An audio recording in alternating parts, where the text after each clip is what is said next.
नमस्कार। ग्रहों की गोचरीय स्थिति पर रेगुलर वीडियो पाने के लिए साप्ताहिक राशिफल, मासिक राशिफल, त्रैमासिक राशिफल और ग्रहों के बाकी गोचर पर भी रेगुलर अपडेट्स पाने के लिए, जिसके हिसाब से आप अपने जीवन में थोड़ी गाइडेंस प्राप्त कर सकें, इसके लिए मेरे चैनल को अवश्य सब्सक्राइब करें। जिन लोगों ने सब्सक्राइब कर रखा है वो ऑल ये जो नोटिफिकेशन सेटिंग होती है इसको क्लिक करें, क्योंकि कभी कभी कुछ लोग बोलते हैं उनको नोटिफिकेशन नहीं मिलती। आशा करता हूँ चैनल को सब्सक्राइब करेंगे और रेगुलर वीडियोस अवश्य आप देखेंगे। नमस्कार। ओम गणेशाय नमः। ओम नमः शिवाय।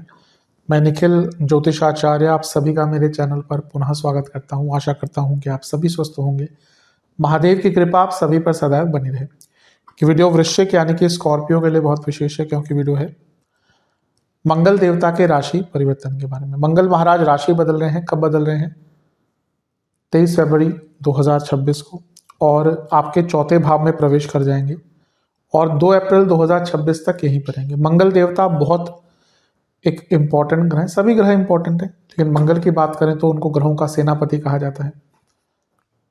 बल, पराक्रम, शौर्य, लॉजिकल थिंकिंग, लॉजिकल रीजनिंग, वाक्य पटुता, बल, शारीरिक क्षमता, कई चीज़ों का कारकत्व तो मंगल के पास ही है।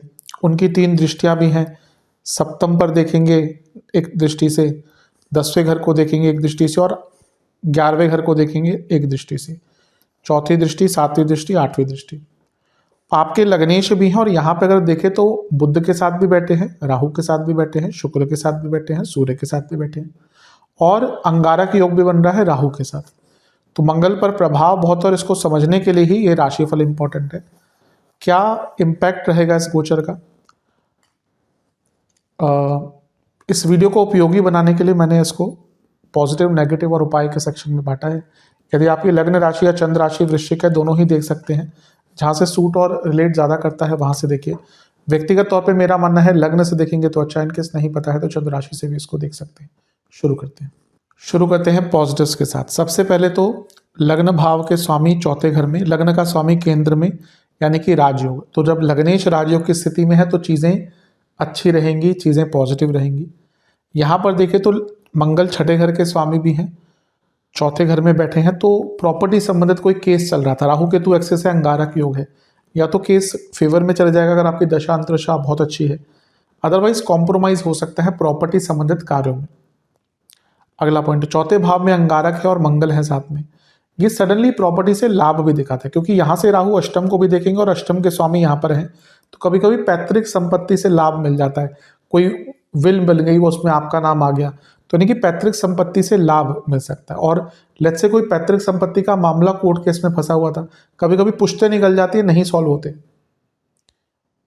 मैंने खुद देखा है, मेरे क्लाइंट्स भी, और इवन पर्सनल लाइफ में मैंने कुछ अपने रिलेटिव्स का देखा है, बल्कि पुश्तों तीसरी पुश्त है अभी तक सॉल्व नहीं हुआ, और अभी भी नहीं लग रहा। मैं तो उनको खुद बोल चुका हूँ कि भैया कॉम्प्रोमाइज़ कर लो, पर भैया नहीं, कैसे कर लें?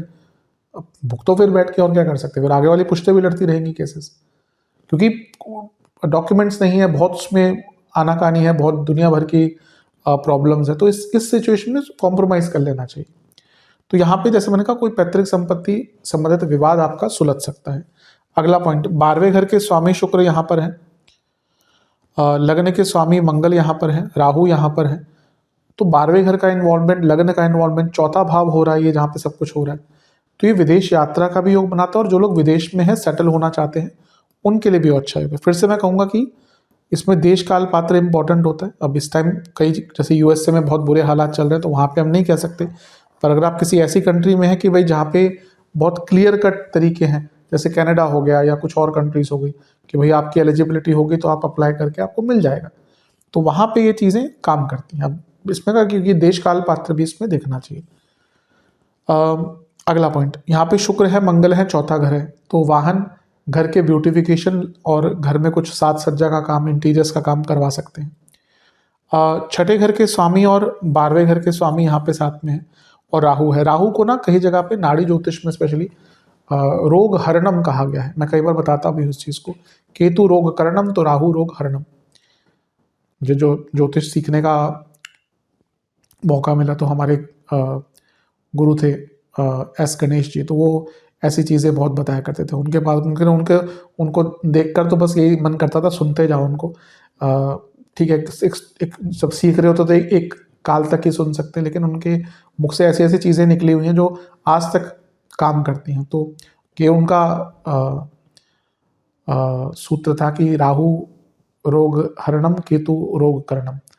तो राहु जब यहाँ पे हैं, छठे भाव के स्वामी, 12वें घर के स्वामी हैं साथ में, तो किसी डायग्नोसिस, किसी ट्रीटमेंट के किसी डिजीज के ट्रीटमेंट और डायग्नोसिस का मौका भी आपको मिल सकता है। कोई डिजीज नहीं समझ आ रही, ट्रीटमेंट नहीं मिल, डायग्नोसिस नहीं हो रहा, फिर ट्रीटमेंट तो बात की बात है।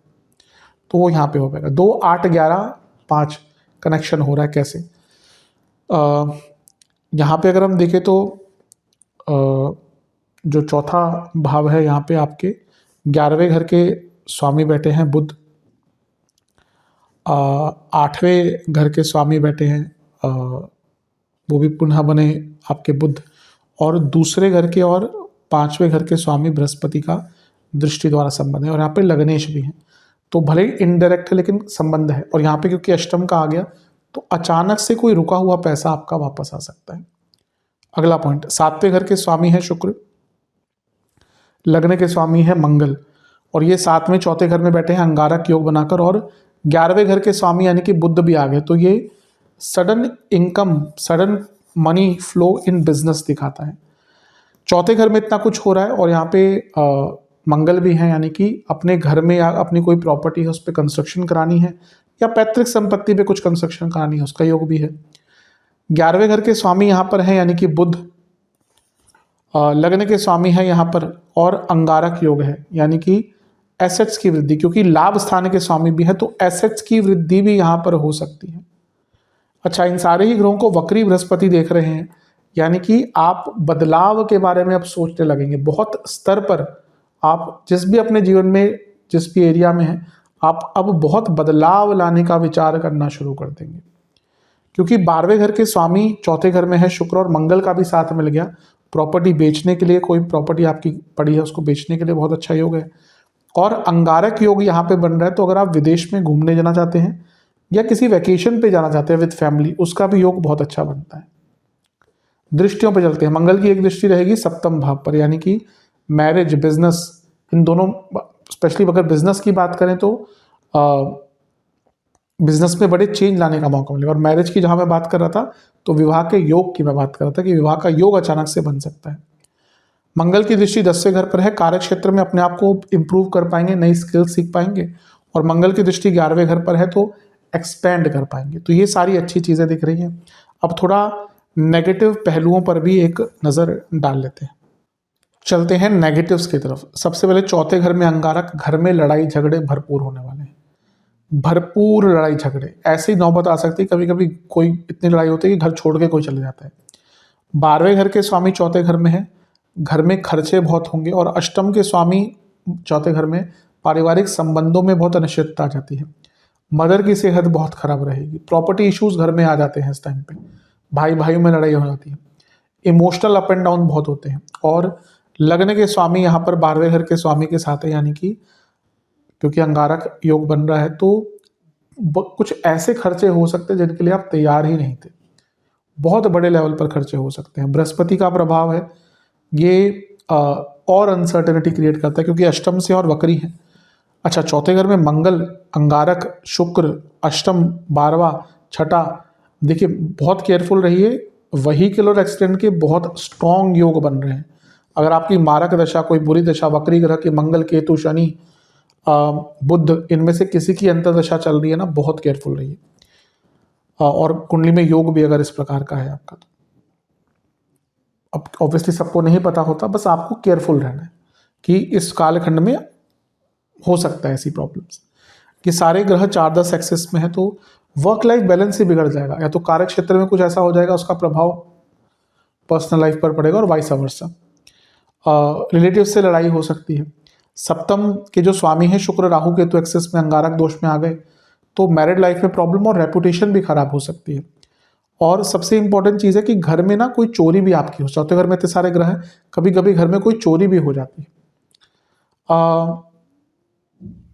हेल्थ की अगर हम बात करें तो जिनको कार्डियक इश्यूज है उनको बहुत ध्यान देना है। बीपी की प्रॉब्लम रह सकती है, एंग्जाइटी और बोन से संबंधित, लंग्स से संबंधित, ब्रीदिंग से संबंधित प्रॉब्लम और लोअर बैक में दर्द रह सकता है। तो इन सब एरियाज पर आपको ध्यान देना है।